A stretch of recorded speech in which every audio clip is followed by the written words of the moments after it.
Hail, hail, the Celts are here, and can you believe we are doing another video talking about Kieran Tierney? Over the last couple of seasons on this channel, I do not think we have spoken about a non-Celtic player more, and for plenty of good reason. It's a player that's near and dear to every Celtic fan's heart. Of that, there is no question. But with the development of Celtic over the last couple of seasons, and in particular what we're seeing in Europe and domestically this year under Brendan Rodgers, and the new kind of era of European football that we're moving into, this move feels like it is now inevitable, guys. I think we should just accept the writing on the wall that Tierney almost certainly at this point will be returning to paradise, will be coming home. And I've got to say, it feels like nature is healing, if that's the expression you want to use for it, because the two biggest lows in my life as a Celtic fan was Tierney leaving and Rodgers leaving. And Rodgers, on his return, of course, is beginning to make up for lost time, as it were.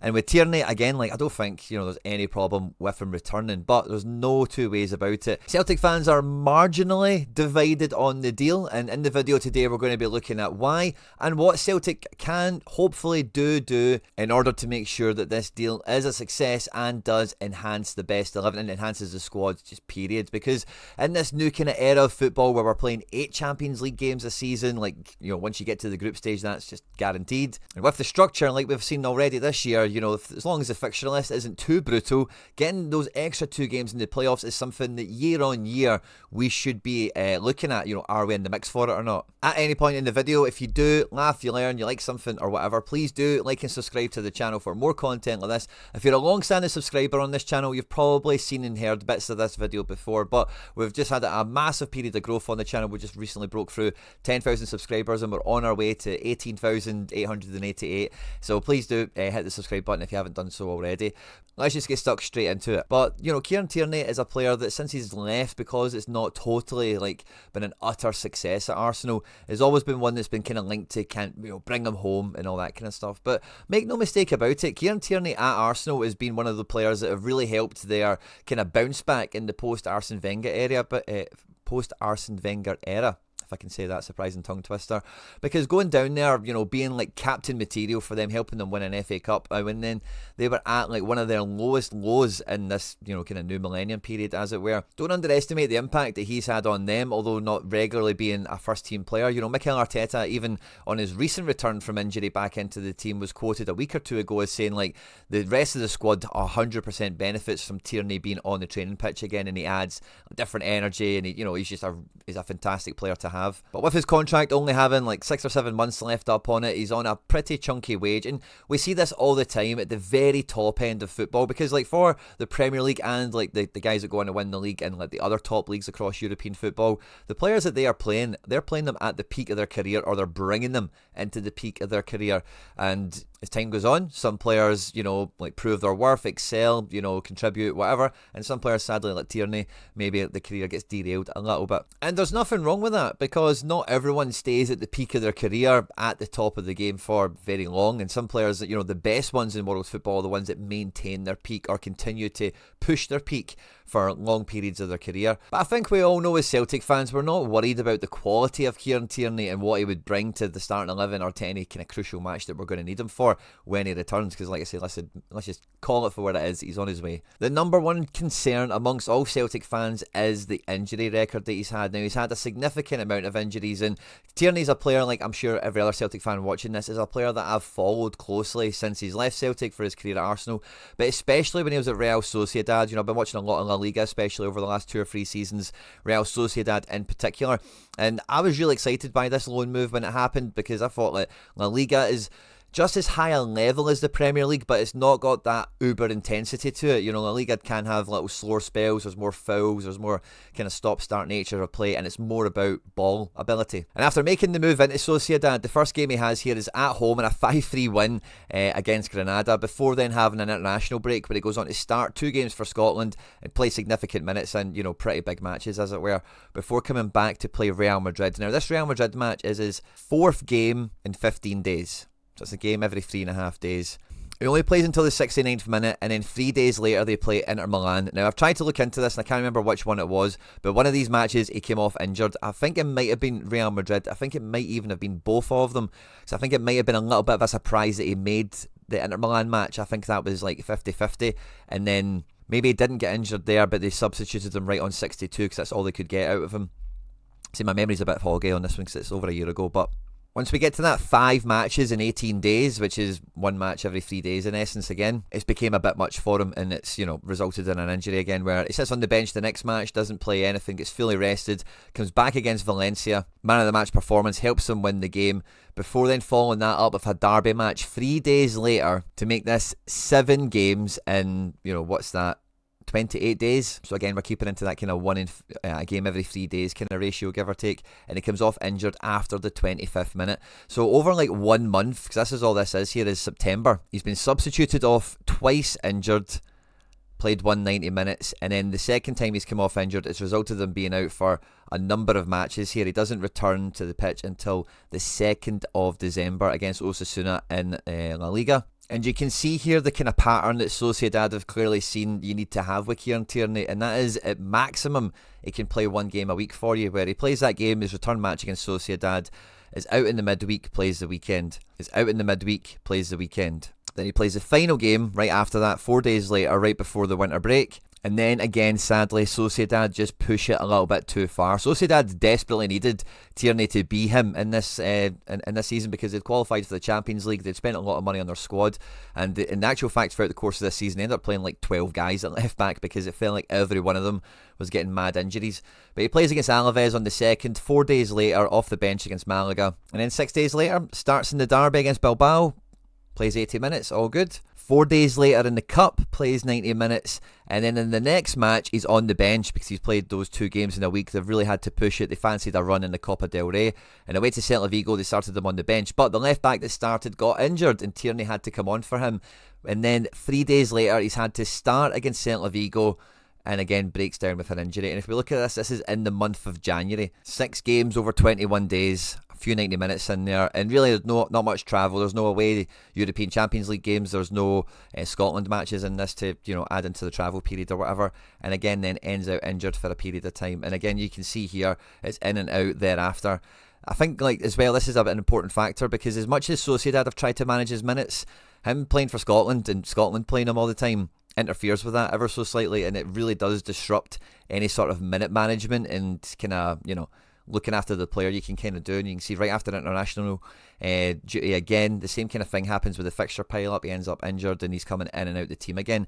But even throughout this whole period, because I watched probably like 90% of these matches, Tierney, when he played, was still easily top 5 left back in that league, if not top 3 when he was playing. He was definitely a player that influenced the match, and you knew when he was playing for them, and he was fantastic. And we've still seen that for Scotland. And it must be said, by the way, what we mainly see for him at Scotland is left centre back, and Brendan Rodgers was the one, last time he was here, he said that's probably Tierney's future is left centre back in a back 3.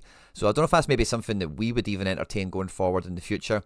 But as you can see, the injury then just kind of piles back up, and he comes back recently to have his kind of transfer window, shop window match in the League Cup semi-final, quarter-final, I beg your pardon, with Crystal Palace here, where he plays 69 minutes, and by all accounts, again, Arsenal fans are back in love with him.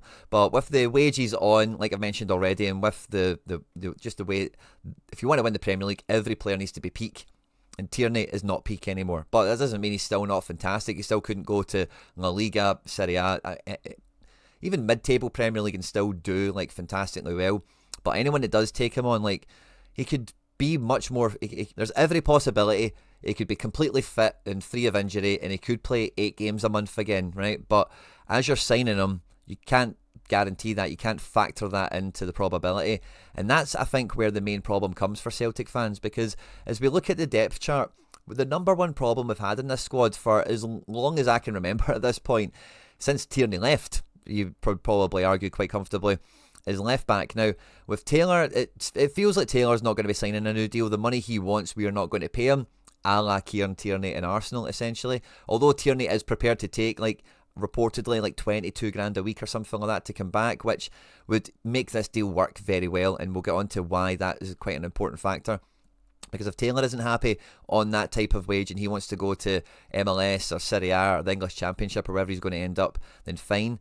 Alex Valley, again, I think we just need to see the writing on the wall here. He's just here for a 1-year apprenticeship. If you've seen that Aberdeen match, he is not having that much fun here. He's obviously buzzing playing for us, and the amount of development and progression that we're giving him in his career. Like, he highly values that, you can tell, and I think he's going to do great for us for the remainder of the year, but I find it unlikely that this deal will be made permanent. So really, come the end of the season, we have no left back at the moment. Now, there's chat of like bring Tierney in on loan, do a wee kind of try before you buy situation, and then see what you can do with him in the summer on a free contract or something, and that makes a world of sense. I could see that happening by all accounts. But, you know, like, if he does really fall back in with Arsenal, I wouldn't be too surprised if they said, no, we're not doing any loans. If you want him, you're paying for him.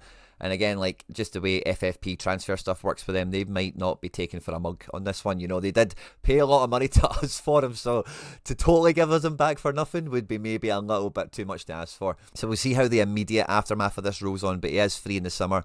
Arsenal are going to give him a new deal, and if he wants to take a Celtic wage to play for Celtic, as I say, let's just admit it's going to happen, guys. But this is where the problem begins, right? Because as you've seen with the kind of last season, which is like the thing about that kind of run that we've seen with Sociedad, right, is that's off the back of finishing the season at Arsenal and then doing a full pre-season with them, going on all their trips, playing against all the teams and all the rest of it, and then going into a full season having a proper like pre-season preparation. And this year that's maybe not quite the same because he's had injury, but that's the ideal scenario. Like, let's imagine we gave him a great pre-season and we could really manage his minutes. How many games could you get out of him? So I think that's why that's good data to kind of look at for this, or a good, like, because it is last season as well. And the situation we've got now in the rest of the squad with Trusty, Scaldini and Carter Vickers is really hard to pick the best two out of them right now. Between Bernardo, Engels, Hatate and McKeown, maybe McKeown's just at the back end of this ever so slightly, but all the same, he's still in the reckoning for it. It's really hard to pick the best two week on week. It does feel like Dyson's out here and Kuhn's out here kind of nailed on, but Kyogo and Ida, by the way, that's becoming really difficult to call who should be playing every week.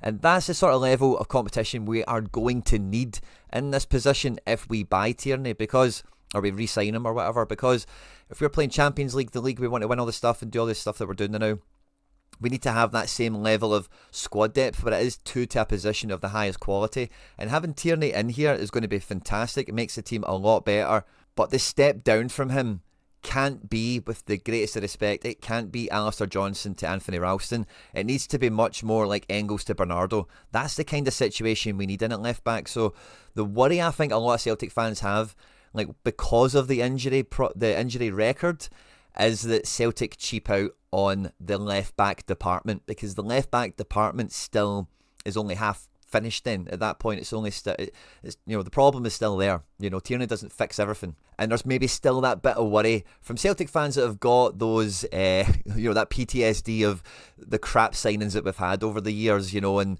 those botched chances of maybe trying to kick on in a big way, and fear that we go and get like another bum, or we just let a backup player kind of come in from the B team that's not that great, and like if we end up having to play them in a Champions League match or something, or an important cup game or whatever, then there'll be a lot of that, you know, I told you so from the fans, because like Tierney can't play 100% of matches a season. Very few players actually do, and that's not a big problem, which is why, like, if you can get him to play 4 to 5 matches a month, like, I think this can be worked out fine.